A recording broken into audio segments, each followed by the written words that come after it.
paz do Senhor, que bom que nós estamos aqui mais uma vez para essa nossa 10ª aula. E quero dizer para você que fico muito feliz e grata a Deus por você estar aqui no meu canal, comentando nos meus vídeos. Somente a eternidade para pagar o carinho de todos os irmãos e de todas as irmãs para com o meu canal.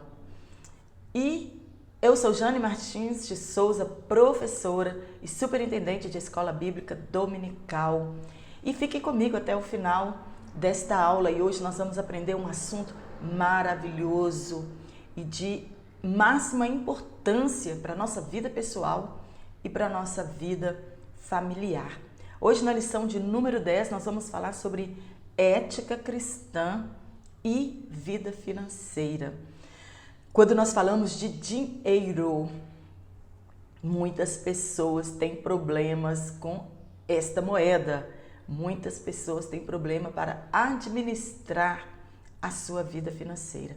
E hoje nós vamos aprender com a palavra de Deus como que nós devemos exercer a nossa mordomia cristã, como que nós devemos administrar a nossa vida financeira. E hoje nós vamos abordar esse tema de grande importância nas nossas vidas e que infelizmente tem levado dezenas de famílias ao caos financeiro. Hoje nós temos um alto índice de pessoas com endividamento e infelizmente as finanças mal administradas têm levado muitas pessoas ao suicídio, ao desespero, sem saber o que fazer. Segundo uma pesquisa feita por um jornal nos Estados Unidos, 70% das nossas preocupações se concentram no dinheiro.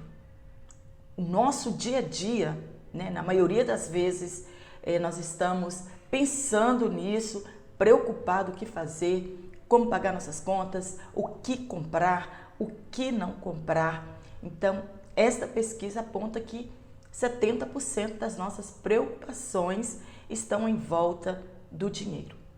Elcio, um especialista em economia doméstica, ele diz: muitas vezes o problema não está em ter dinheiro o suficiente, mas o problema está em não saber gastar o dinheiro que se tem.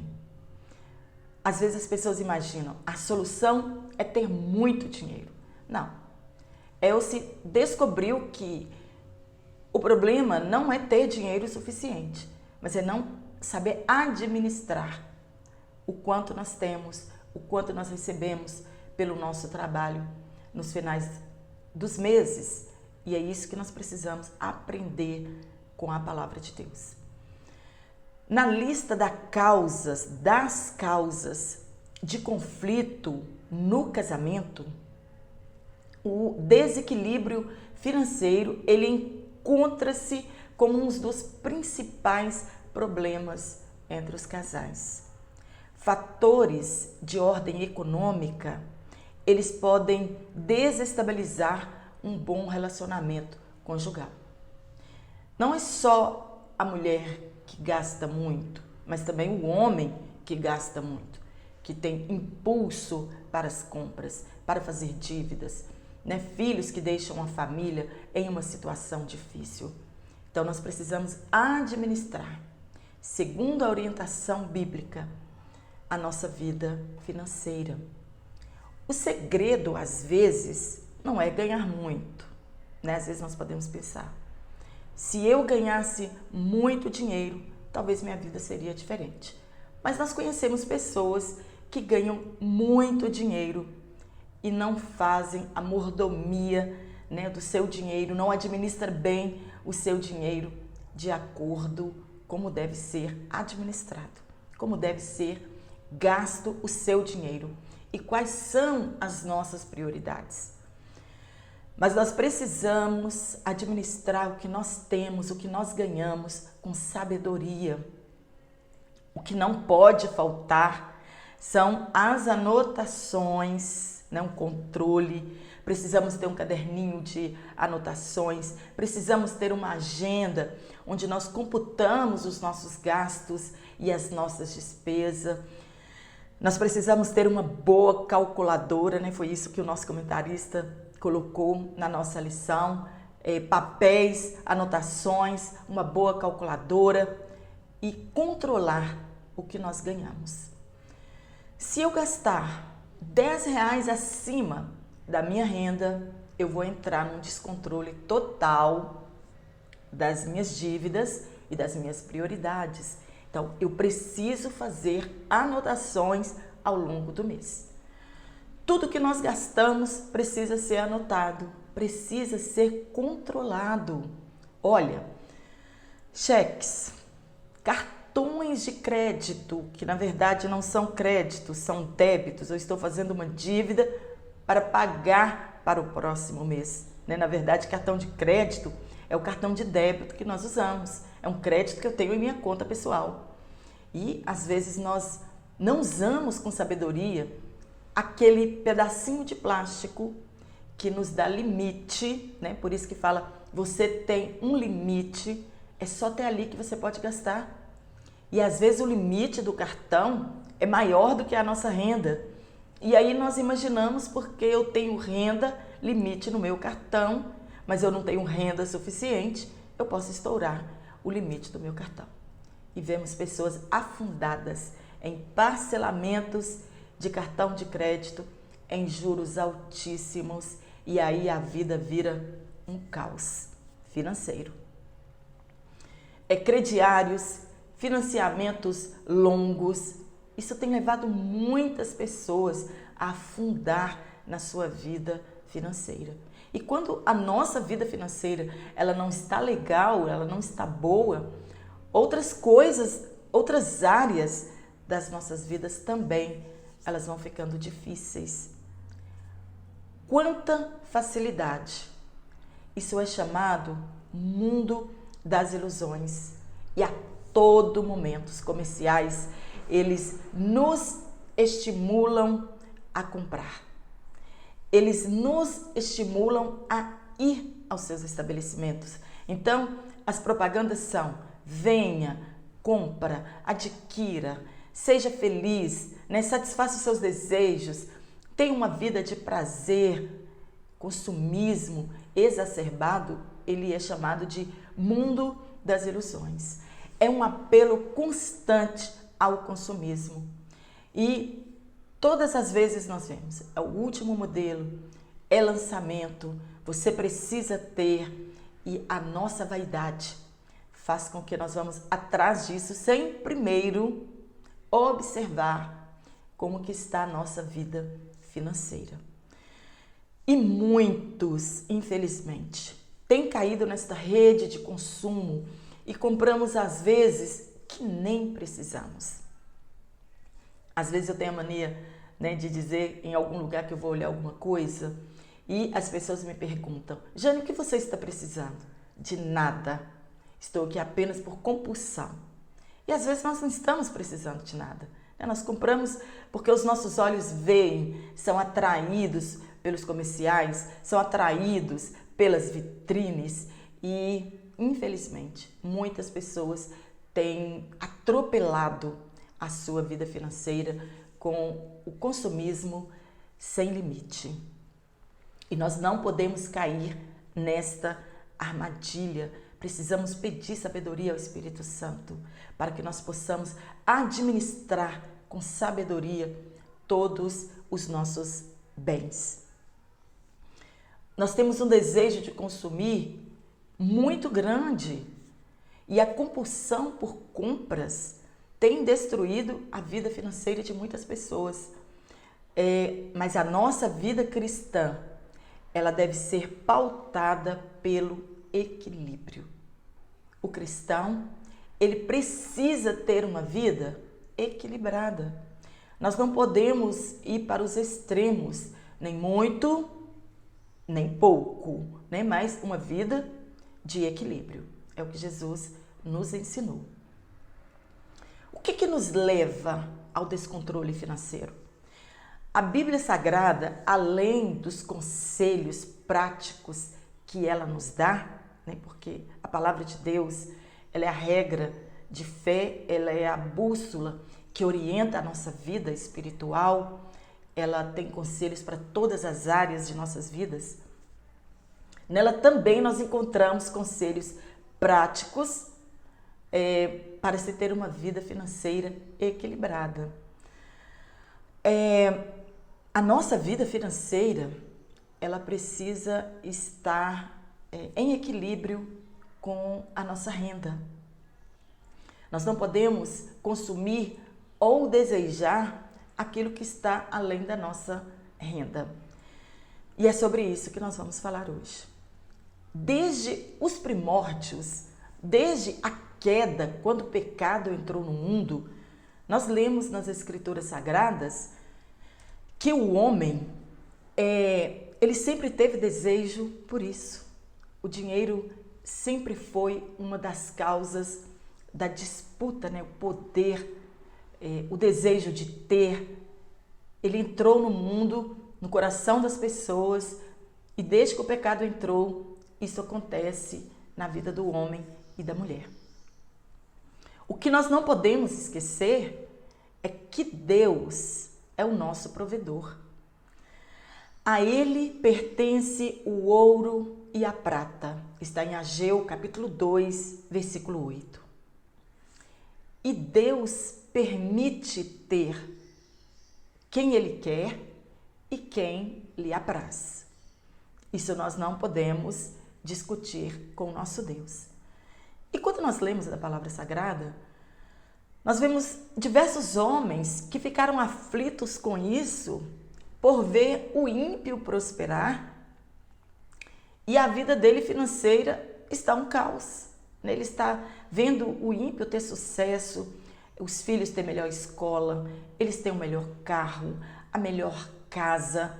E aí Asaf, ele no Salmo 73, ele teve essa dúvida, por que Deus permitia?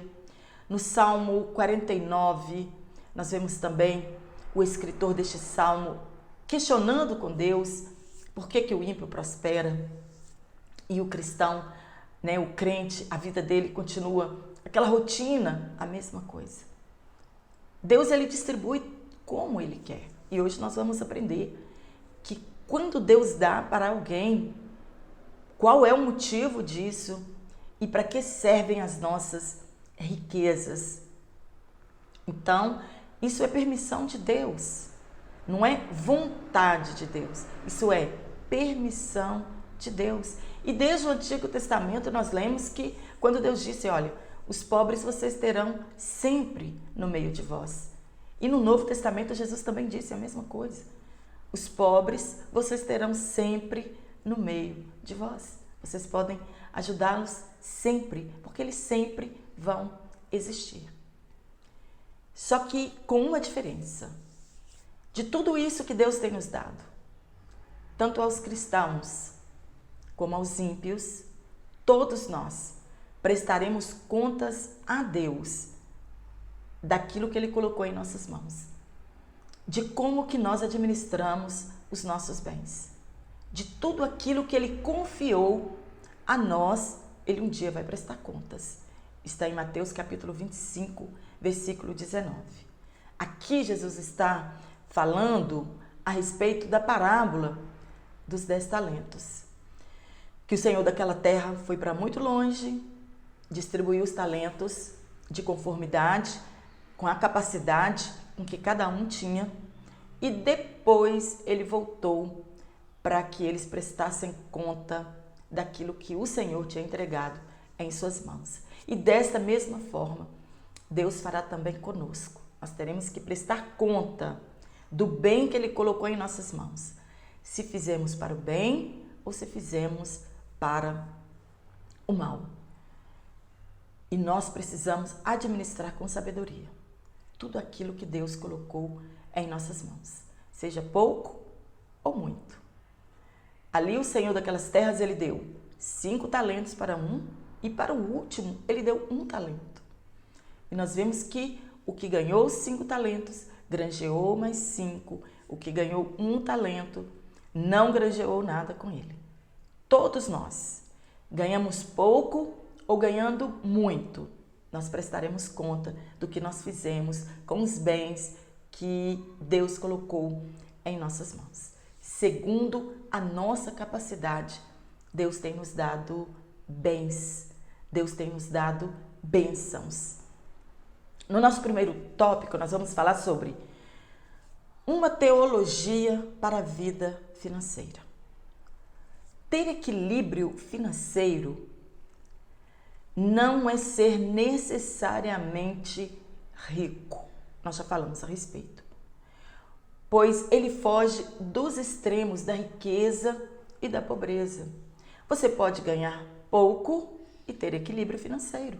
Você pode ganhar muito e não ter este mesmo equilíbrio. Então, equilíbrio financeiro não é necessariamente você precisa ser rico.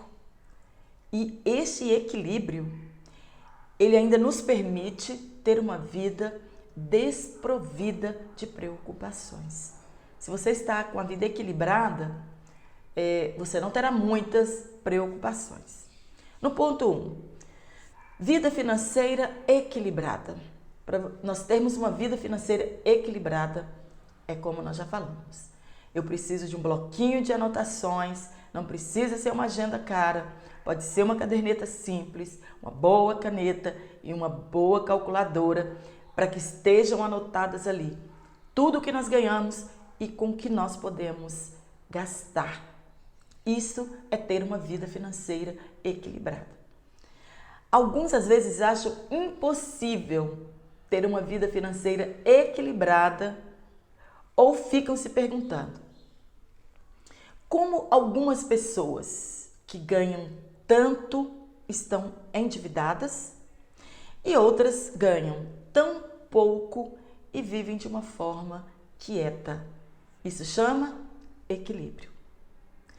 Se gastarmos mais do que ganhamos, ou se quisermos ostentar uma vida que eu não posso ter, provavelmente eu vou enfrentar na minha vida grandes aflições.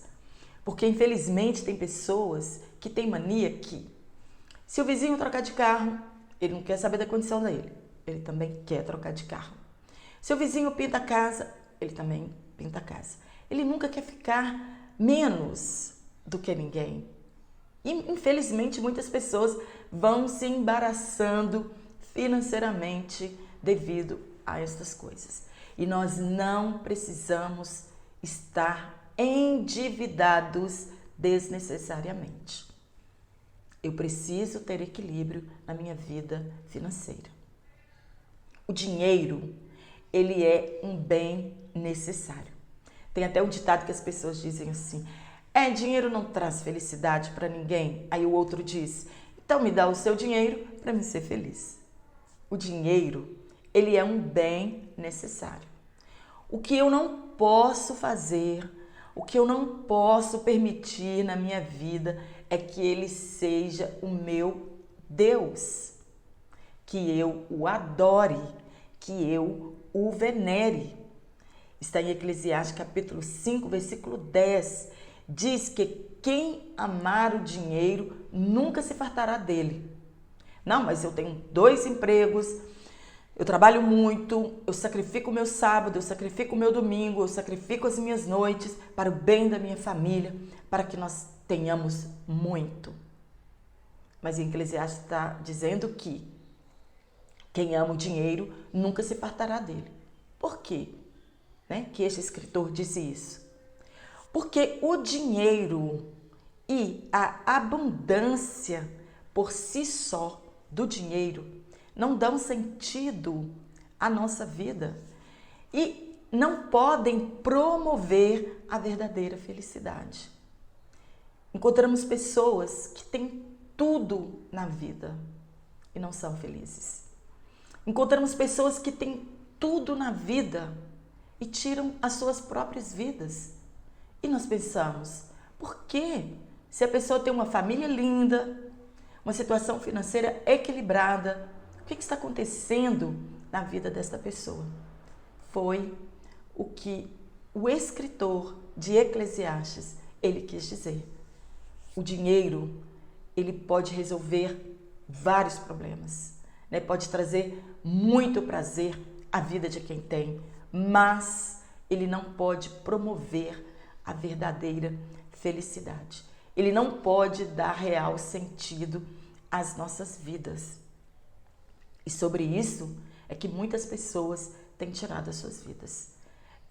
Existe um vazio muito grande dentro da alma das pessoas e ele só pode ser preenchido com a presença do Espírito Santo em nossas vidas, com a presença de Jesus Cristo em nossas vidas. Só este vazio, somente Jesus Cristo, ele pode preencher. O dinheiro, ele dá prazer, mas ele não resolve todos os problemas. Ele não preenche o vazio da alma. O dinheiro, ele compra muitas coisas, mas ele não compra salvação. Ele não compra saúde, né? Quantos milionários nós temos ouvido falar que morreram com muito dinheiro? Porque o dinheiro não pode comprar saúde, não pode acrescentar um dia em nossas vidas, nada, mas ele dá prazer e ele é um bem necessário, né? Não vamos dizer que o dinheiro é um mal necessário, não. O dinheiro, ele é um bem necessário, desde que administrado com sabedoria. Agur, em Provérbios, capítulo 30, versículo 1 e o 7, ele pede a Deus o equilíbrio financeiro. É isso que ele está pedindo para Deus. Ele não queria nem o extremo da riqueza e nem o extremo da pobreza. Ele queria ter uma vida livre das vaidades e da falsidade. A riqueza, muitas vezes, elas afastam as pessoas de Deus. E Agur, ele vai nos dar um conselho de que ele não queria a pobreza e nem a riqueza. São dois extremos. Ele não queria nada que o levasse a pecar. A intenção era esta dele. Que nada interferisse em sua comunhão com Deus. A riqueza talvez o levaria à soberba e a pobreza talvez o levaria a ser desonesto. E ele não queria ele para ele. Ele não queria o dinheiro ao extremo e não queria também pouco dinheiro. Que na verdade ele não queria era pecar contra Deus. Se Agur vivesse hoje, ele estaria escandalizado com a maioria dos ricos, que não se importam de serem desonestos para que a sua fortuna aumente. E nem todos os pobres são desonestos e nem todos os ricos são desonestos. Mas a ideia que se tem hoje é que o pobre é que vai roubar para ter dinheiro. A avareza, a luxúria e a ganância, infelizmente, tem corrompido centenas de pessoas em todos os grupos, inclusive no mundo cristão. Não são poucos os escândalos que nós ouvimos falar a respeito da avareza, da cobiça, né, do amor ao dinheiro, da corrupção no mundo cristão. Agur, ele queria a porção diária. Foi isso que Deus ensinou o povo lá no deserto, quando enviava a porção do maná diariamente, né, ao povo. Está lá em Êxodo capítulo 16, versículo 4. Com esta ação, o povo teria que demonstrar confiança no Deus da provisão. E hoje alguns querem acumular bens, como se Deus não fosse mais o Deus da provisão. Como se nós não confiássemos que Deus é poderoso para suprir as nossas necessidades. O que Jesus prometeu para nós foi suprir as nossas necessidades. Ele não prometeu carro do ano, carro importado, mansões, viagens paradisíacas. Ele não prometeu isso. Ele disse: e eu vou suprir todas as vossas necessidades. Foi isso exatamente que Jesus Cristo nos ensinou na oração do Pai Nosso, a pedirmos a Deus o pão de cada dia, o nosso sustento diário. Ele disse: olha, se vocês têm o que comer, o que vestir, com o que se cobrir, não estejais aflitos pelas outras coisas. O que ele está dizendo para nós? Que ele é poderoso para nos suprir em todas as áreas das nossas vidas. Está lá em Mateus capítulo 6, versículo 11. E as nossas orações, elas devem conter as nossas petições diárias, para que ele supre o hoje, porque afinal de contas, o amanhã não nos pertence. No segundo ponto, nós vamos falar sobre o perigo do amor ao dinheiro. E, infelizmente, muitos têm amado mais ao dinheiro do que qualquer outra coisa. O dinheiro não é ruim, nem a riqueza, como muitas pessoas pensam, né, que ser rico e ter muito dinheiro, isso não é bom. Não, você pode ser rico e ser um adorador, ser um grande agente no reino de Deus, com tudo que Deus te deu, né? Exercer a mordomia com sabedoria. O que a palavra de Deus condena não é o dinheiro, é o amor ao dinheiro. É amar o dinheiro sobre todas as coisas. É colocar o dinheiro no lugar de Deus. É colocar as nossas esperanças nas riquezas. É depositar a nossa segurança nas riquezas. Quando nós assumimos uma vida de padrão moderada, nós conseguimos fugir dos laços e das tentações. O problema é, nós não queremos ter uma vida moderada. A cada dia nós queremos possuir mais e ter mais e ficamos insaciáveis, né, com o que o dinheiro pode fazer em nossas vidas. O apóstolo Paulo, em 1 Timóteo capítulo 6, no versículo 9, ele vai argumentar este perigo do amor ao dinheiro. E ele diz que os que querem ser ricos, eles caem em tentações.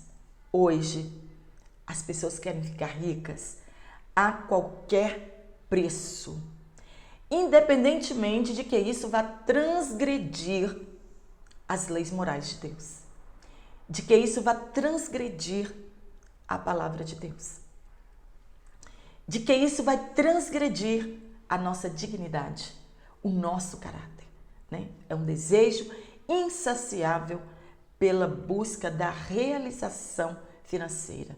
As pessoas querem ser ricos e ponto.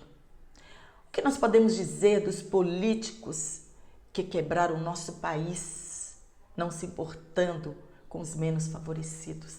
A crise que nós estamos vivendo hoje, né? Por causa disso, o nosso país está numa situação difícil por causa da cobiça, da avareza e do amor ao dinheiro de determinados grupos, ajuntando fortunas bilionárias e tendo como base a corrupção.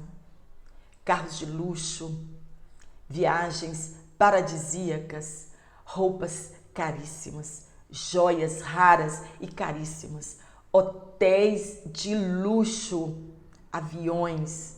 Essas pessoas são seduzidas pela ostentação, não importando a que preço, e muito menos se está transgredindo contra a palavra de Deus.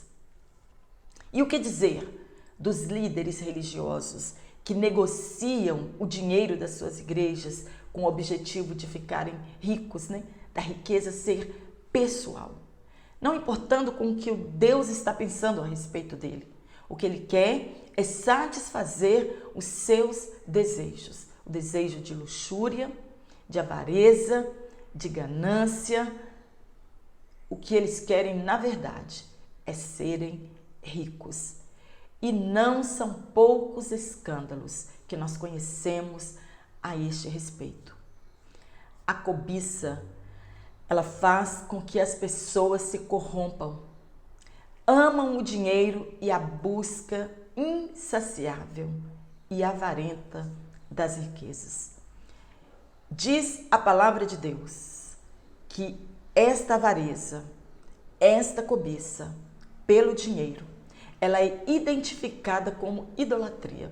Está em Colossenses capítulo 3, versículo 5.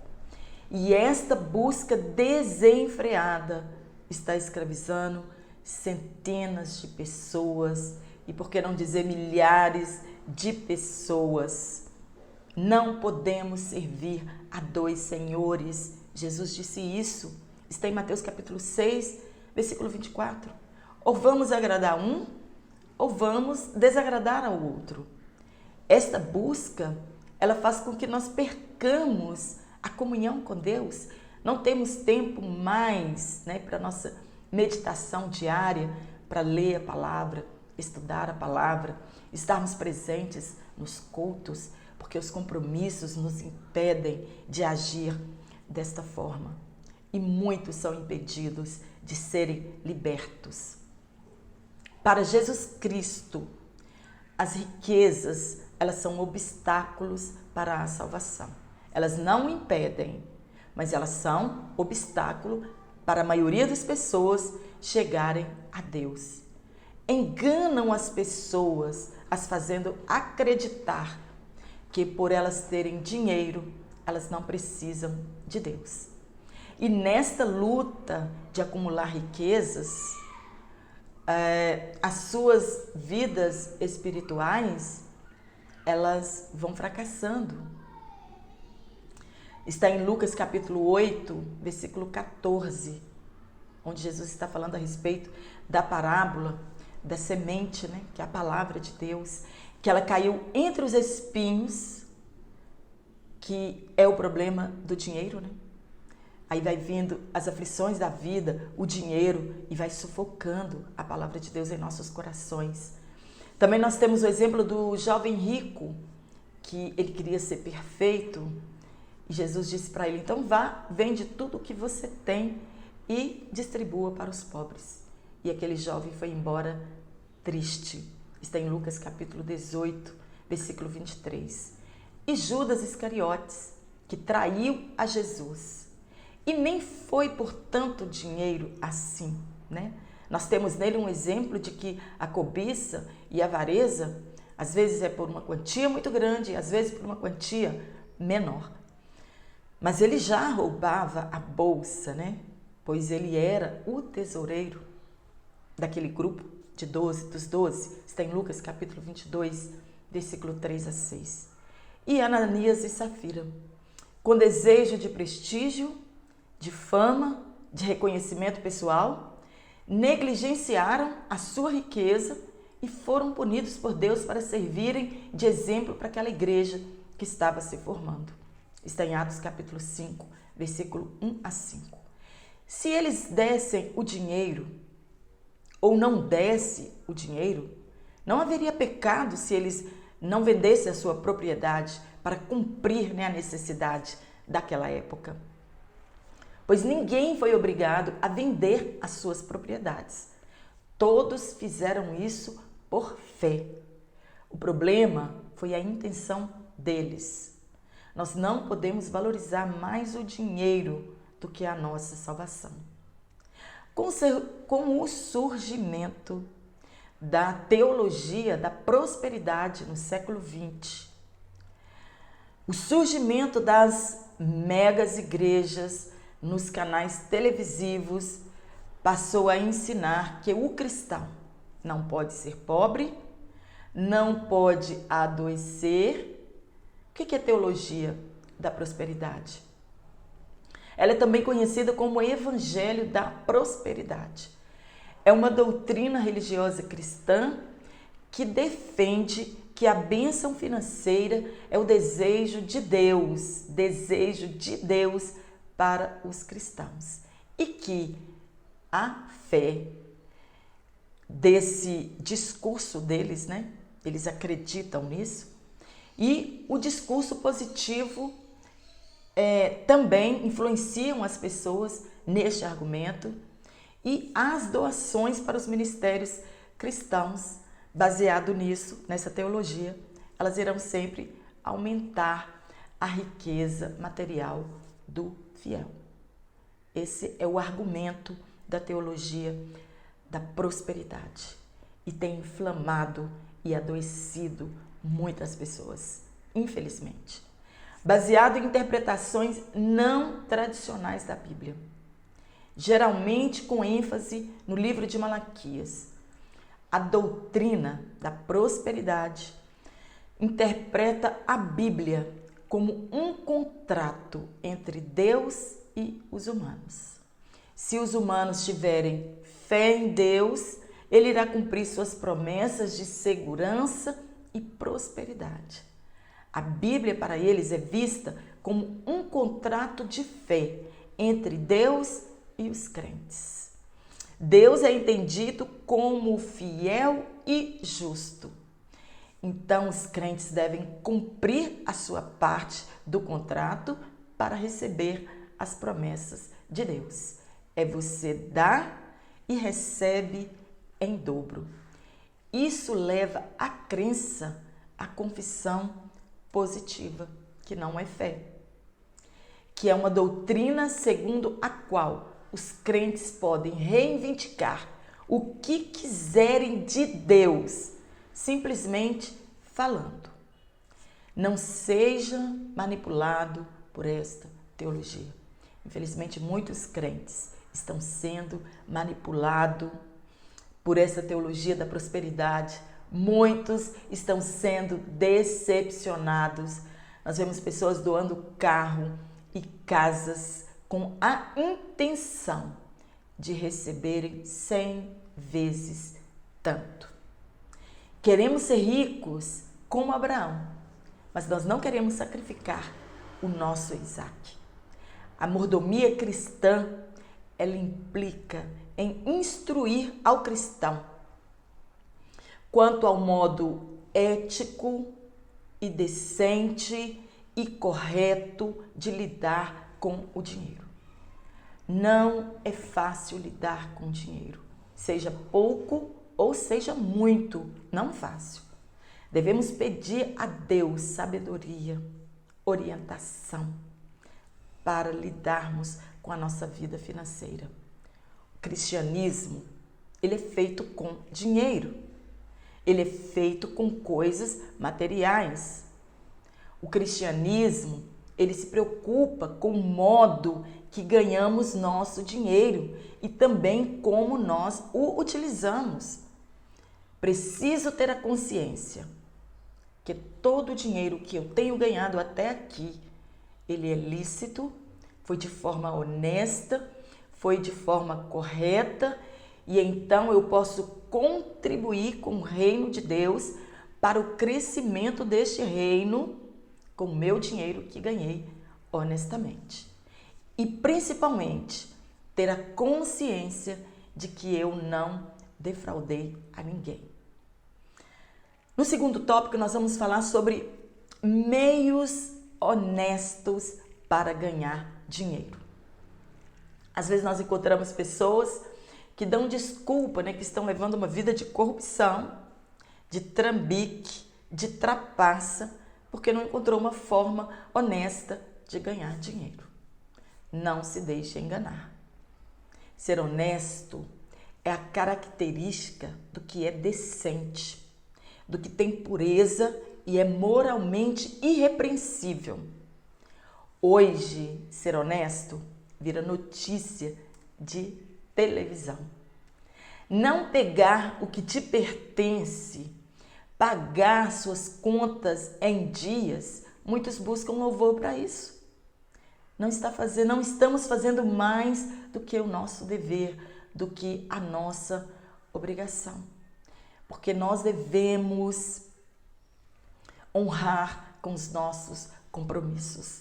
Não precisamos de louvor quando devolvemos algo que não nos pertence. Não precisamos de louvor quando pagamos nossas contas em dia.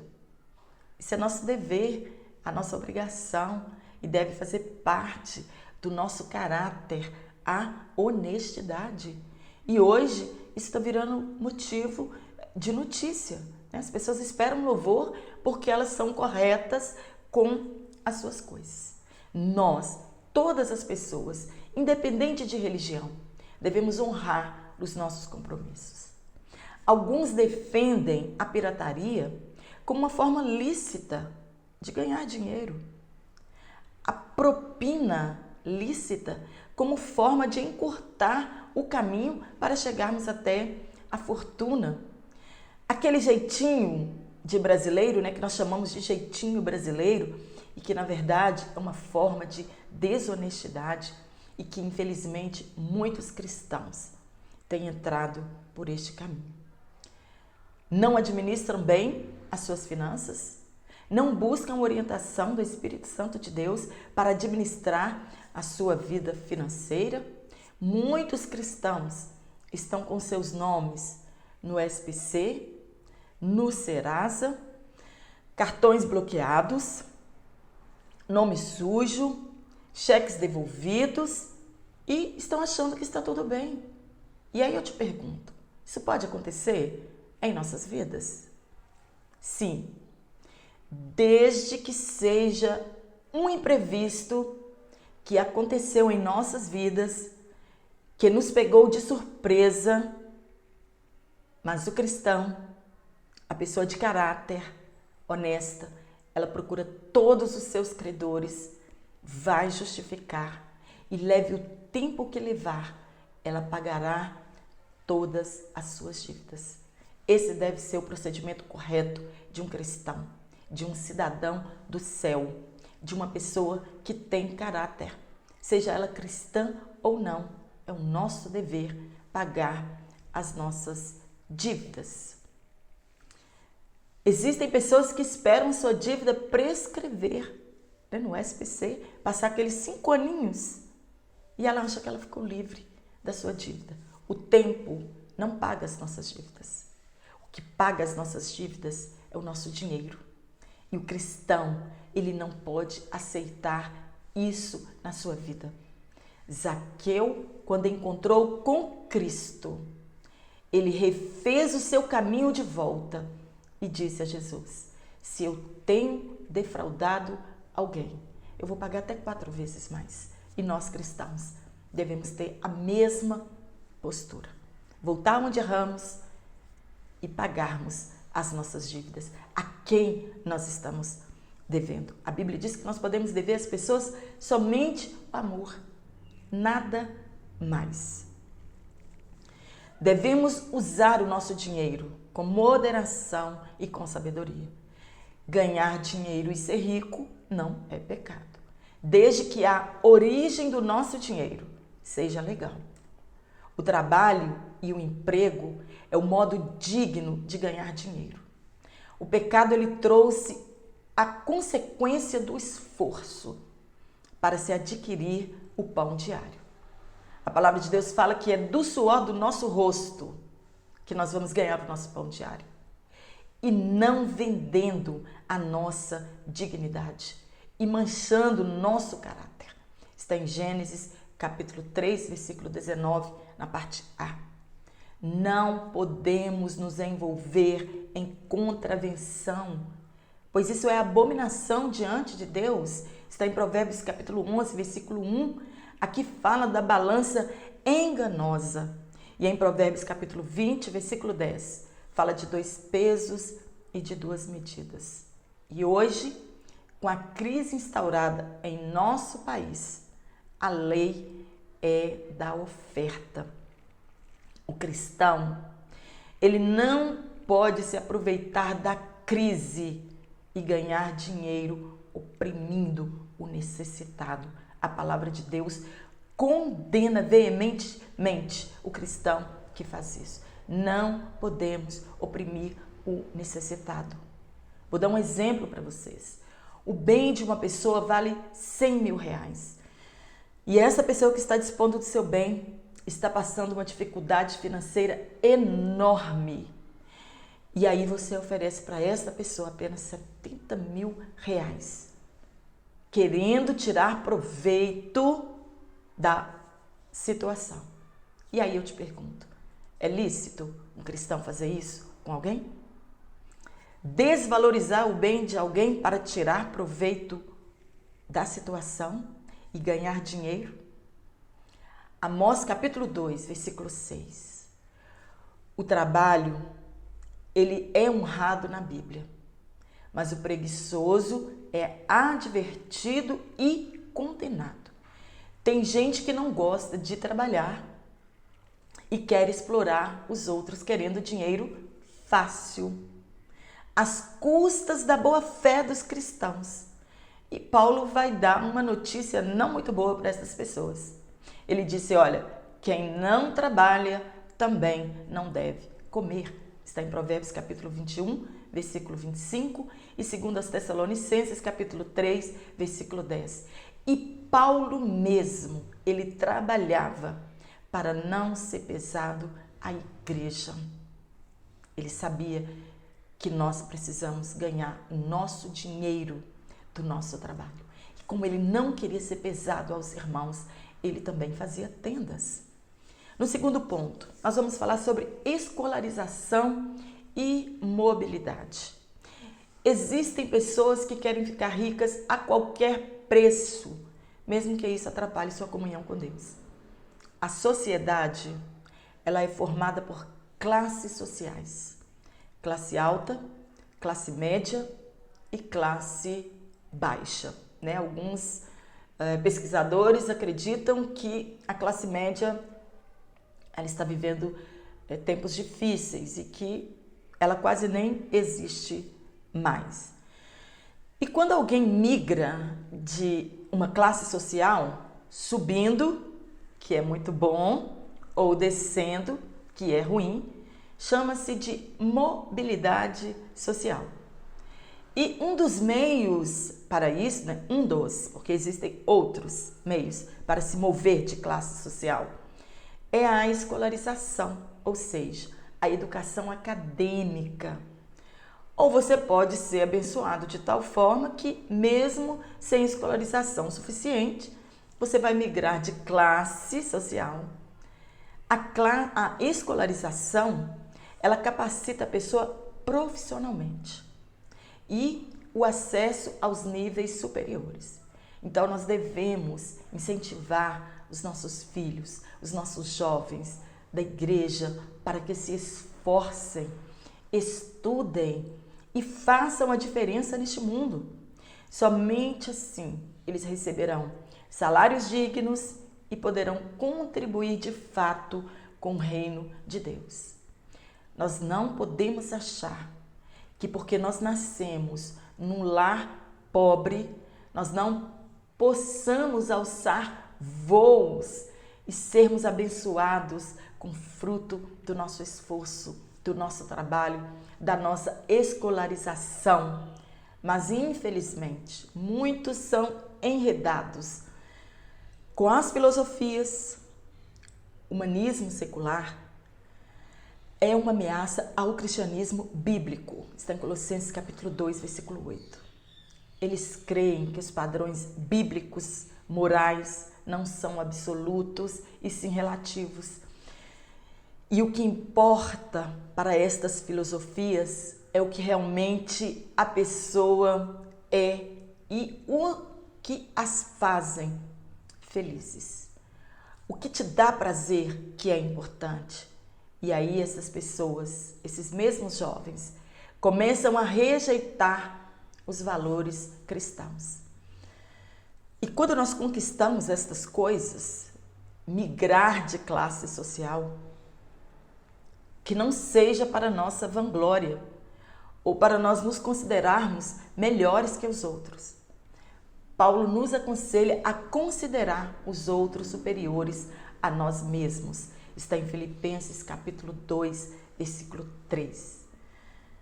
Quando começa a disputa, entre cristãos, quando um acha que é melhor do que o outro por causa da sua classe social, por causa do seu favorecimento financeiro. Isso não pode haver no nosso meio de pessoas cheias do Espírito Santo de Deus. E às vezes dentro do nosso meio começa aquela disputa de quem tem mais e de quem pode mais. Infelizmente nós vemos cristãos um esnobar o outro porque ele tem mais, porque ele possui mais bens materiais.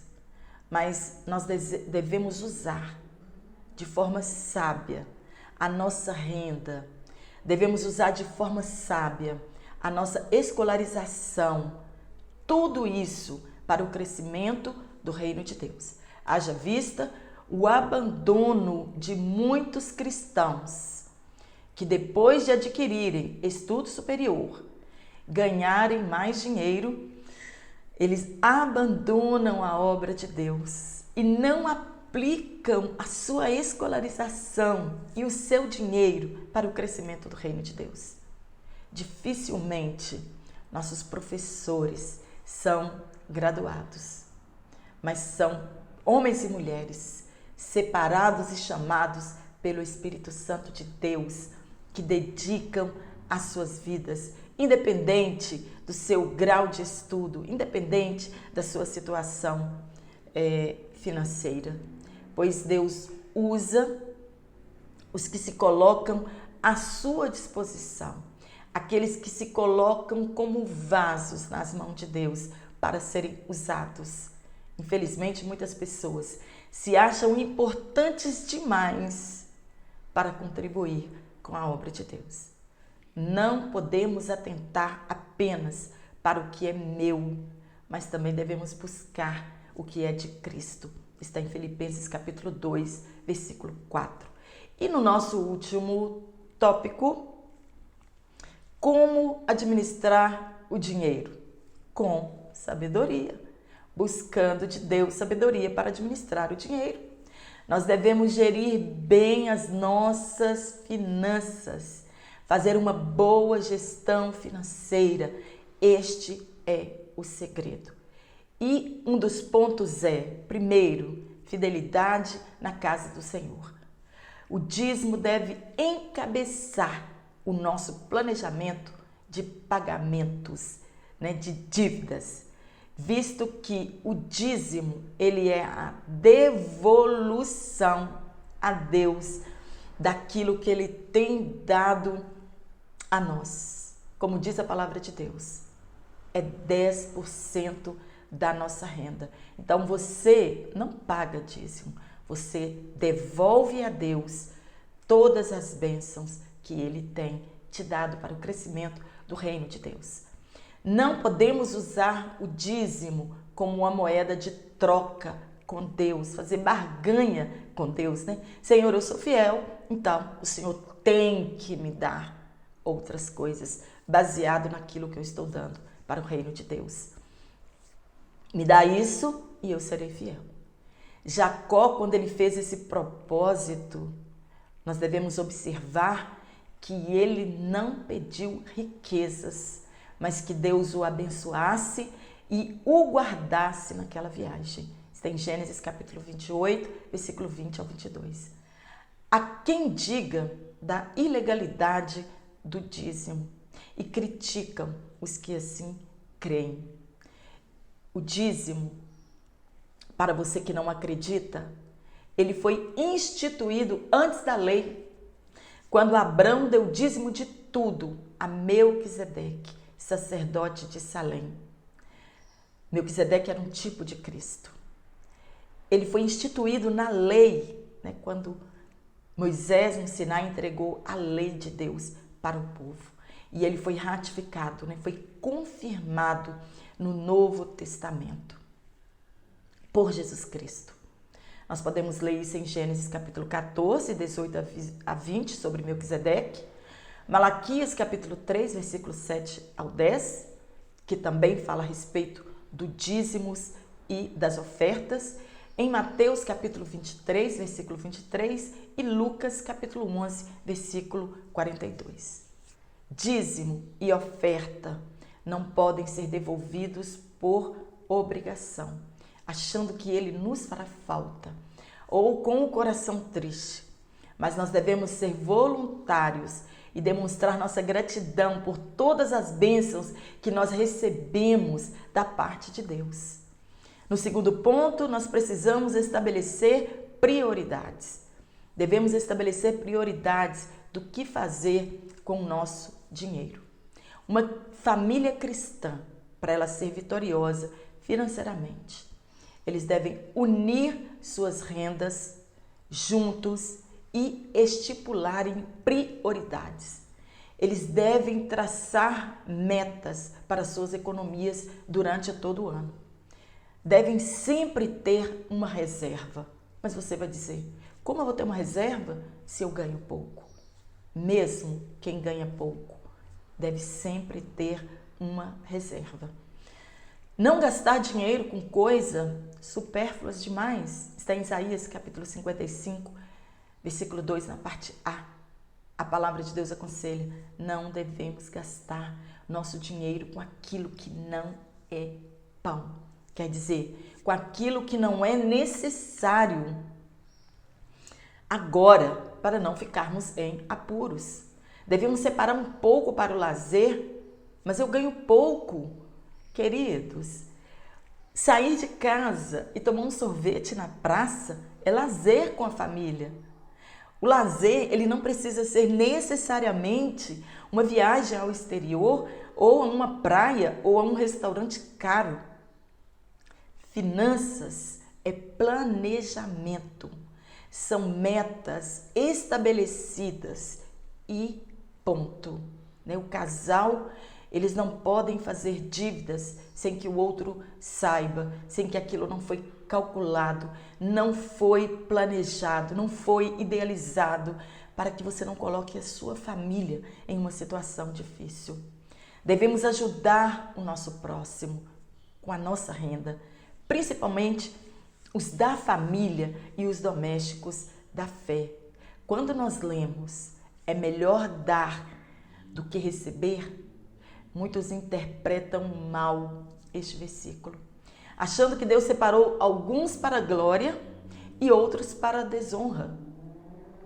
Como alguém vai saber o que é melhor ou se é melhor se ele nunca teve para dar?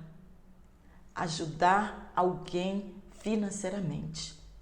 O que a palavra de Deus quer nos ensinar que melhor é ajudar aos necessitados do que ficar amontoando fortunas e bens materiais. Deus disse, aquele homem, o que você ajunta será para quem? E se pedirem a tua alma hoje, o que você vai apresentar a Deus? Está em Lucas capítulo 12, versículo 2 e Atos capítulo 20, versículo 35. Será que nós podemos cobrar juros altos quando nós emprestamos dinheiro aos nossos irmãos, que a Bíblia chama de usura? O que nós precisamos é evitar as dívidas, não gastar além do que ganhamos, pois se fizermos isso, podemos sofrer privações, colocar nossa família em uma situação difícil e perder até o que nós tínhamos.